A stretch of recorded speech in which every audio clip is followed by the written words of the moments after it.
Nothing I can do about that. That's the whole problem. We're afraid.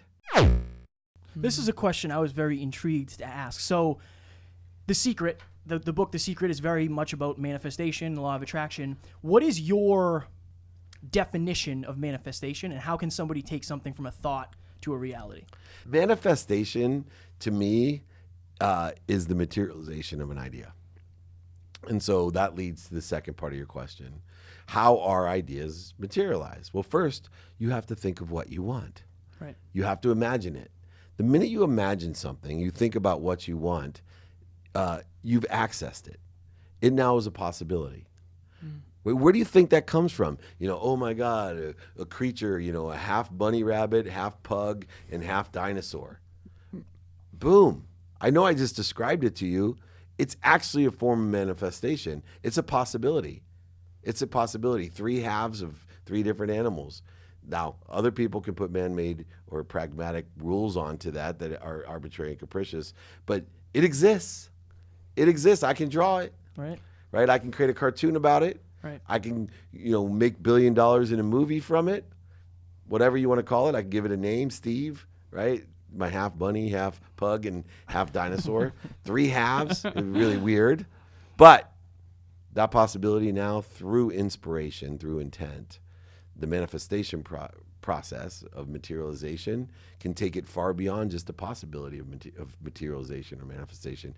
Inspiration, intent will take it to a probability. Right.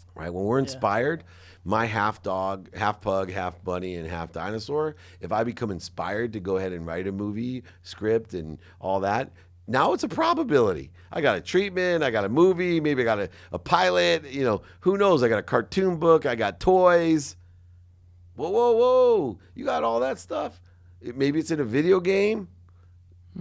What's the difference between that probability and my perspective?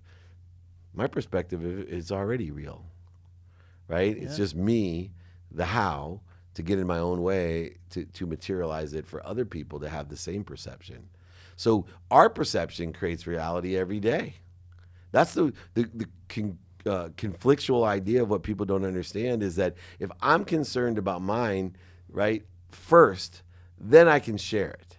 The problem is we're trying to share other people's perception instead of worried about our own projection of perception of the half dinosaur, half pug, and half bunny. Well, we all have a different image of that right now when you describe it.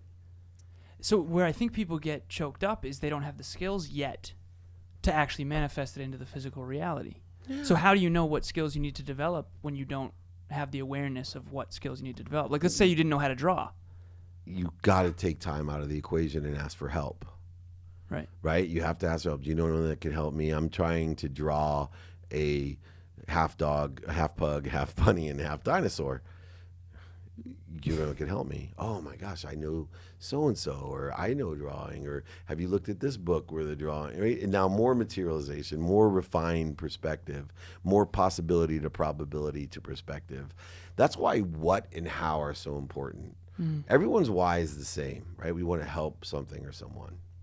We just use that to truly interfere with the fact that we don't know how, which really says, I know how to do every single thing. And because of the internet now, it's easier, but I know how to do every single thing. Give me anything, I'll tell you how I can get it done. Pick anything. You want me to tell you how to get to Mars? No problem. I'll call Mike Massimino, at NASA. Ask someone who's done it? Yeah, or knows. Right. And if nobody knows, then get a group of people that have the most skill set that can enable it to happen so that we all together can figure it out. Why don't more people ask, do you think, in your opinion? Ego, fear. We don't love ourselves, so immediately we put conditions and judgments on other people's perception of us, right? And we do it all the time. There's so many times that I say things to my wife with really good intent, and she takes it the wrong way. Nothing I can do about that. That's the whole problem. We're afraid, right? Someone's going to say, oh, that's stupid, right, or I can't help you. You're just cutting yourself off from allowing someone to experience the greatest pleasure in life, which is to help somebody. So you start thinking about, when I ask for help, I'm giving a blessing to that person.